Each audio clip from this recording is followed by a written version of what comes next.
Gas পেটে চেপে রাখলে শারীরিক সমস্যা বাড়ে। অগত্যা বাতকর্ম না করলেই রেহা নেই।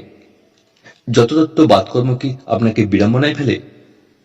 লোকজনের বাঁকা নজর, সমালোচনার লজ্জায় লাল হয়ে যায় মুখ। বিভিন্ন গবেষণায় কিন্তু বলা হয়েছে বাতকর্ম আদতে সুস্থতার লক্ষণ। বাতকর্ম কেমন হচ্ছে তার উপর নির্ভর করে আপনার হজম শক্তি আদৌ ঠিক আছে কিনা। 6 ধরনের বাতকর্ম লক্ষ্য করলেই বোঝা যাবে আপনি কতটা সুস্থ। ঘন ঘন বাতকর্মের ফলে হার্টের অসুখ, স্ট্রোক, টাইপ 2 ডায়াবেটিসে আক্রান্ত হওয়ার ঝুঁকি কমে। ওজনও থাকে নিয়ন্ত্রণে। তবে দিনে 5 থেকে 7 বারের বেশি বাতকর্ম হলে সমস্যা হয়। কোনো কিছুই আবার অত্যধিক ভালো নয়। পুষ্টিবিদদের মতে ভুলভাল খাওয়ার অভ্যাস তো আছেই, তাছাড়া রোজের জীবনে এমন কিছু বদঅভ্যাস অনেকেরই আছে যা গ্যাস অম্বলের সমস্যা আরো বাড়িয়ে তুলেছে। সবসময় যে কড়া ডায়েট করতেই হবে তা নয়, বরং কিছু অভ্যাস বদলালেই পেটের সমস্যা থেকে চিরতরে রেহাই পাওয়া যাবে। 1. দীর্ঘক্ষণ খালি পেটে থাকা। যে কোনো খাবার পুরোপুরি হজম করতে মানুষের শরীর কমপক্ষে 3 থেকে 4 ঘন্টা সময় নেয়। অর্থাৎ যে কোনো দুটি খাবারের মধ্যে সময়ের ব্যবধান 4 ঘন্টার বেশি হতে হবে। এর চেয়ে কম ব্যবধানে খেলে অতিরিক্ত খাবারের দরুন বদহজম এবং এর চেয়ে বেশি ব্যবধানে খেলে অম্বল হবেই। পেট ফাঁপার সমস্যাও দেখা দিতে পারে। অনেকেই রাতে খাবার পর আবার পরের দিন দুপুরে খান। প্রাতরাশ না করলে অনেকটা সময় পেট খালি থাকে। আর খালি পেটে বেশিক্ষণ থাকলে কার্বোহাইড্রেট, সুগার ও ফ্যাট জাতীয় খাবারের প্রতি ঝুঁকি বাড়ে এবং প্রচুর পরিমাণে ক্যালোরিযুক্ত খাবার খেয়ে ফেলেন অনেকেই। ফলে পেটের গোলমাল লেগেই থাকে। 2. ঘন ঘন দুধ, চা, কফি খাওয়ার অভ্যাস। চা কফি ছাড়া অনেকেরই চলে না।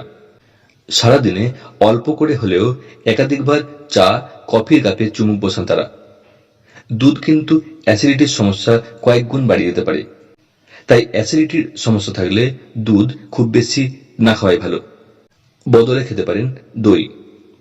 একান্তই দুধ, চা বা কফি খেতেই হলে ল্যাকটোজ ফ্রি দুধ বা আমন্ড মিল্ক খেতে পারেন। চায়ে চুমুক দিতে হলে বিভিন্ন ভেষজ চা ভালো বিকল্প হতে পারে। 3. বেশি রাতে ভাজাভুজি। পুষ্টিবিদদের কথায় 10টা বা 11টার পরে রাতের খাবার খাওয়ার পরে শুতে গেলে হজমের গন্ডগোল তো শুরু হবেই, অনিদ্রাজনিত সমস্যাও দেখা দেবে। বেশি রাতে লুচি পরোটা খেয়ে ফেললেন অথবা বাইরে থেকে খাবার আনিয়ে খেলেন, তাতে পেটের সমস্যা আরো বাড়বে। রাতের দিকে পরিপাক ক্রিয়ার হার কমে যায়। পাকস্থলী ওই সময় বেশি তেল বা মশলা পরিপাক করতে পারে না, ফলে তা টক্সিন হয়ে জমতে শুরু করে ও কোলেস্টেরলের মাত্রা বাড়িয়ে তোলে।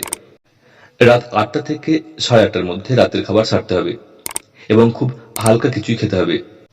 ভারী খাবার রাত করে খেলেও গ্যাস অম্বলের সমস্যা বেড়ে যেতে পারে। 4.